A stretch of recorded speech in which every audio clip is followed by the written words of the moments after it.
Physics पढ़ते हो लेकिन समझ में नहीं आता कि कैसे पढ़ें, और सबसे ज़्यादा आपके मन में डाउट है कि हमको फ़िज़िक्स समझ में नहीं आ रही है कि यूपीसी नेट के लिए फ़िज़िक्स कैसे प्रिपेयर करनी है। सिलेबस इतना बड़ा है कि समझ नहीं आता कि कहाँ से स्टार्ट करें। तो ये वीडियो आपके लिए है। इस वीडियो को ज़रूर एंड तक देखना, क्योंकि आपको इस वीडियो में मैं आपको बताऊँगा कि मोस्ट इम्पॉर्टेंट टॉपिक्स जो आपको फ़िज़िक्स में पढ़ के ही जाने हैं अगर आप यूपीसी नेट का एग्ज़ाम दे रहे हो, तो या किसी भी बीएससी नर्सिंग का एंट्रेंस एग्ज़ाम दे रहे हो। तो चलिए वीडियो को शुरू करते हैं बिना किसी टाइम वेस्ट किए। सबसे पहला ये कि आपका टारगेट है कि यूपीसी नेट में अच्छे से अच्छे मार्क्स सिक्योर करना फ़िज़िक्स में, ताकि आपकी एक रैंक अच्छी सिक्योर हो और आपकी ओवरऑल अच्छे मार्क्स आएँ। तो सबसे पहले आपको फ़िज़िक्स को इग्नोर नहीं करना है, फ़िज़िक्स को आपको पढ़ना है। तो आपको मेन क्या करना है, एमसीक्यू प्रैक्टिस और कॉन्सेप्ट पर ज़्यादा ध्यान देना है।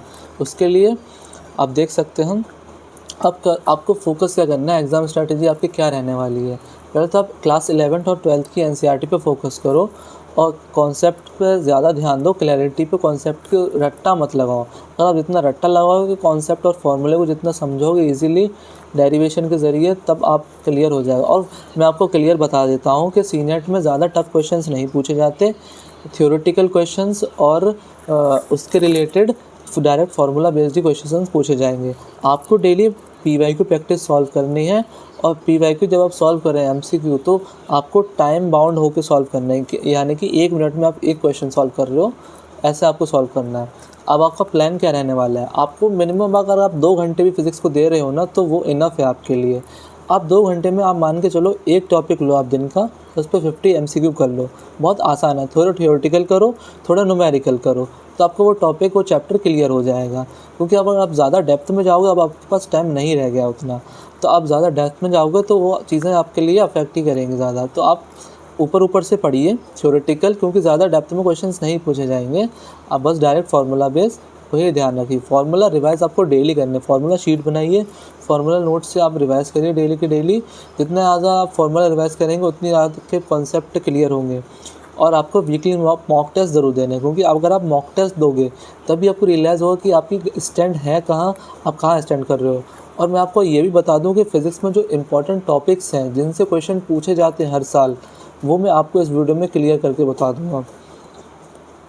तो हम पहले बात करते हैं क्लास 11th में जो मोस्ट इंपॉर्टेंट टॉपिक्स हैं, मोस्ट इंपॉर्टेंट चैप्टर्स। पहला है यूनिट एंड डायमेंशन।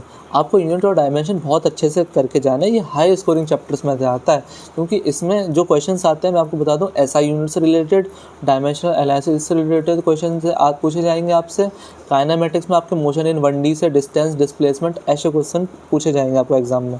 एनएलएम में पूछे जाएंगे सूडो फोर्स वगैरह से, और ऐसी सिंपल पेंडुलम क्वेश्चंस जो होते हैं, पुली वगैरह अगर आता है ये तो टफ में आ जाएगा।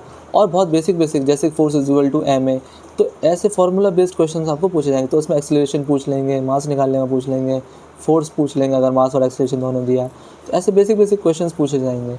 अगर आप वर्क एनर्जी पावर में जाते हो तो इसमें भी आपको फार्मूला बेस्ड क्वेश्चंस जो हैं वो प्रैक्टिस करेंगे। ग्रेविटेशन में भी आपको अच्छे से टॉपिक्स देखने हैं। ग्रेविटेशन में भी आपको बहुत सारे फार्मूला ऐसे हैं जो इलेक्ट्रोस्टैटिक्स से रिलेट करते हैं, तो वो सारी चीज़ें भी इसमें आपको अच्छे से फार्मूला बेस्ड, इसमें फार्मूला वाले क्वेश्चंस बहुत आते हैं ग्रेविटेशन में, वो आपको अच्छे से करना है। एक्सीलरेशन ड्यू टू ग्रेविटी, ये सारे जो फार्मूला हैं आपको अच्छे से याद कर लेने, और थ्योरेटिकल भी आपको अच्छे से। अब क्लास 12th में जो मेजर क्वेश्चन है वो है इलेक्ट्रोस्टैटिक्स।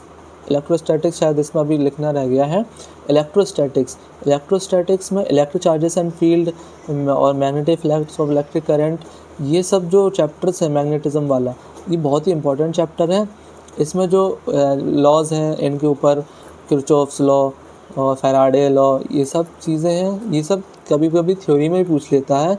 एमसीक्यू में भी ये सब क्वेश्चंस बहुत सारे आते हैं। थ्योरी में एमसीक्यू में आपको फार्मूला दे जाएगा, पूछ लेगा कि कौन सा फार्मूला सही है, कौन सा फार्मूला गलत है, तो ऐसे क्वेश्चंस आते हैं। वही बात करते हैं मॉडर्न फिजिक्स, रे ऑप्टिक्स और सेमीकंडक्टर, ये तो हाई स्कोरिंग टॉपिक्स में। मॉडर्न फिजिक्स में आपका dual nature, photo electric effect, ऐसे जो टॉपिक्स हैं वो बहुत ही इंपॉर्टेंट है। इनसे क्वेश्चंस हर साल पूछे गए हैं। तो फिर फोटो इलेक्ट्रिक इफेक्ट और टाइम पीरियड निकालने वाला, ऑक्सीडेशन, ये सब वगैरह जो ये टॉपिक कहीं ना कहीं रिलेट करते हो, तो आप इनको अच्छे से ध्यान से पढ़िएगा। सेमीकंडक्टर में मैं बता दूं लॉजिक गेट से सवाल आ सकता है इस बार।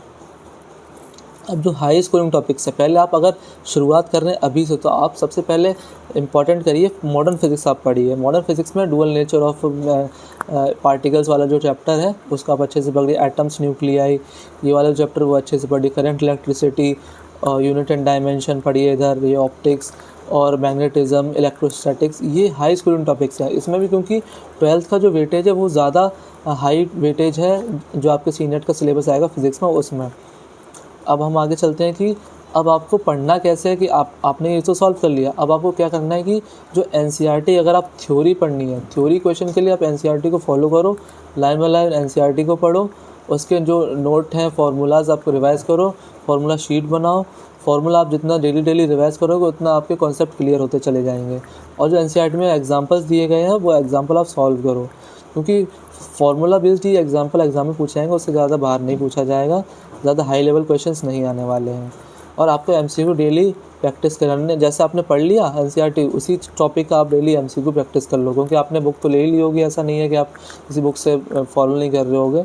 तो उस बुक के आप टॉपिक वाइज देख सकते हो उस चैप्टर के, फिर आप एमसीक्यू लगाए, क्योंकि मोस्ट ऑफ द जो एमसीक्यू होंगे वो ज़्यादातर थ्योरी वाइज ही होंगे, और जो कुछ न्यूमेरिकल टाइप होगा तो न्यूमेरिकल जो है वो फार्मूला बेस्ड ही न्यूमेरिकल आएंगे।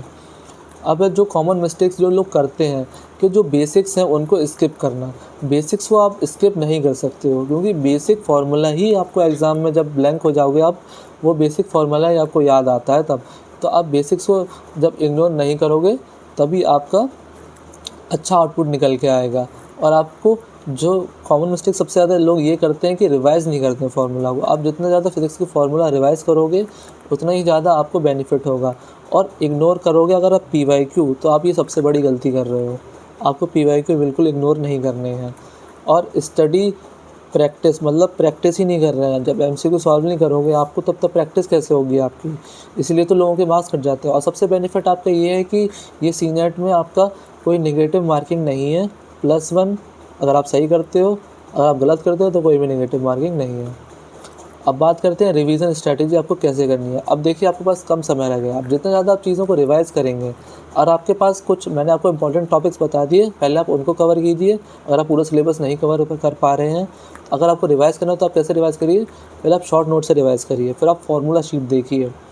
फार्मूला आपने ऊपर से देख ली सबके, फिर आपको वीकली रिवीजन करना है उनका, हर तीसरे दिन पर रिवीजन करना है। जितना आप फार्मूला को रिवाइज़ करोगे उतनी आपकी थ्योरी क्लियर हो जाएगी ऑटोमेटिक। अब आपको मैं कुछ फाइनल टिप्स दे रहा हूँ। आपको कंसिस्टेंट रहना पड़ेगा। आपको फिज़िक्स मिनिमम 2 घंटे देनी है डेली, लेकिन आपको डेली पढ़नी है, तभी आपके फिज़िक्स के टॉपिक्स अच्छे से क्लियर हो जाएंगे और एग्ज़ाम में आपके अच्छे मार्क्स आएंगे फिज़िक्स में। और फोकस करना है आपको एक्यूरेसी में, क्योंकि आपके पास टाइम कम होगा। आप जितनी सिली मिस्टेक कम करोगे उतने आपके चांसेस बढ़ेंगे सिलेक्शन के।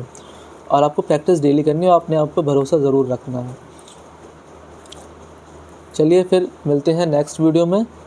और अगर वीडियो आपको पसंद आई हो तो वीडियो को लाइक कर देना, और चैनल को सब्सक्राइब करना बिल्कुल भी मत भूलना।